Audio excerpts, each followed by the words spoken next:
interview with the part owner of UBBAD, Jim Freeman Duff.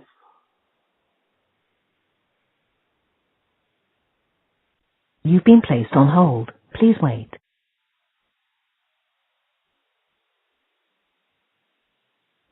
How you doing, Jim? Hello, pal. You alright, mate? Yeah, I'm good, thanks. How are you? Yeah, good, thank you. Good. Thanks very much for taking the time to have a chat. I appreciate that. No problem at all. No, anything that obviously gets our story out there helps us. So, and if it helps you and gets doing something that's a new, interesting combat sport, then it's got to be good for both of us. Yeah, exactly. First of all, I'd like to ask you, how did you first get involved in the sort of BKB or UBBAD stuff? Was it always that you were involved in? No. I've always been a sort of boxing fan. I was involved with some pros and stuff when I was younger and helping out with that.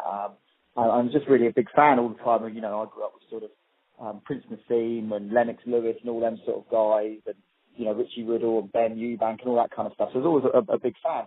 And a pal of mine basically said, like, look, there's a bare knuckle boxing event, and you kind of think, God, what's that going to be like? Your first thing that springs in your head is out on a road with a man giving it, and it's all 20 foot of us, and it wasn't. It was sort of Dave Courtney Gaff and hay bales, and I went there and it was just like, wow, it was fantastic because, I was like a lot of people, a little bit disillusioned with boxing and some of the politics and the big fights that were kind of kept apart and that. So I went to this and not expected a lot, and I was a bit like, wow, it was just sort of, blood and guts, the camaraderie, all that kind of stuff, and it was just really sort of raw and raucous.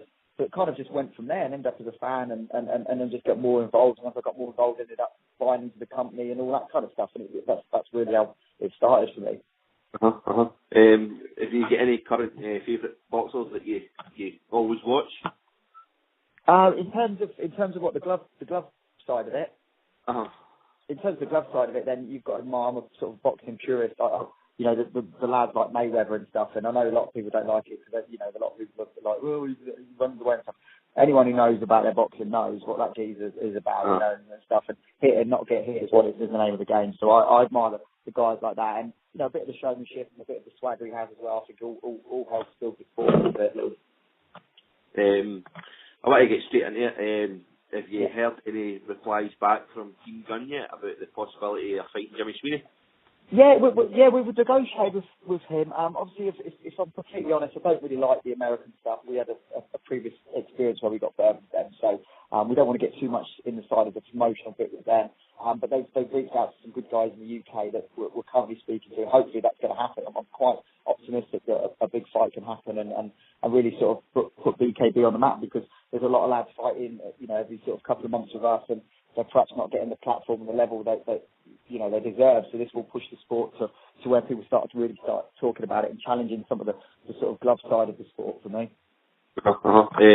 You'd done an announcement, was it last night or the night before, about Michael Ferry's next opponent? Yeah, Michael, our champion, 10-0 BKB, tough lad from sort of Newcastle. Yeah, he's fighting a pro boxer who's had 28 pro fights. He's had about 220 fights in total, 25 years old, comes across from the Balkans, all tough lads from there. First time BKB, as it were, in a ring, but he was a world kickboxing champion as well. So he's got a really good pedigree. So it's one that sort of the level we are is really exciting and stuff. So I think it's a really good fight for him. And probably going to be, he had a real tough fight last time. I'd expect sort of very similar for him this time as well. What's it like for everybody sort of like travelling to different countries to compete? Is it exciting to look forward to going different places? Yeah, I think we're starting to look at perhaps taking our product abroad now. So we're at sort of a low level, like a sort of beginning of a UFC level of where we are at the minute. So it's still very exciting for us to host other fighters from this other countries. But yeah, we are negotiating with a couple of things to take our shows to different countries and stuff. Now that's where we are and stuff. We've built a sort of a good base where we've got a lot of good fighters and the people who love it and a really good fan base. So it is time to sort of push that forward and expand for us really now. Yeah. If you get any upcoming shows that you'd like to tell anybody about?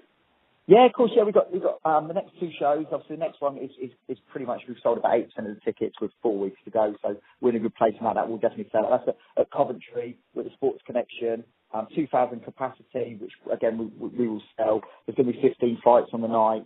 Some real sort of mixed levels and stuff. But the thing with us is they're all our lads. So it's not like boxing where you've got the politics and this one keeping this one for us. We want the best fight and the best, and we want well-matched fights that gives exciting fights for the fans, because that's what it's about. You know, it's about the product, what you give your fans, and may the best man win, and so be it. So yeah, 24th of September in Coventry. If people have never been to a BKB event, grab a ticket and come and have a look, especially if you love your boxing, because you won't be disappointed, I can tell you that. Yes, if you get any special mentions you'd like to give to anyone? No, not really. It's just all our guys. Like I said, you know, obviously I'm coming in today, and it's kind of been forced upon me to sort of maybe take a bit of a lead in this with in terms of the company. But really, the credit goes to the lads and the fighters. It's not about me, Joe, or any of the team that are behind the scenes. It's about the lads who get in there and put on the performance for the fans. Really, they're the only ones that really deserve the credit. Thanks very much, Jim. I appreciate your time, mate. Yeah, lovely. Thank you very much, Craig. Good, mate. Speak soon. Cheers, mate. Take care. Bye. Bye.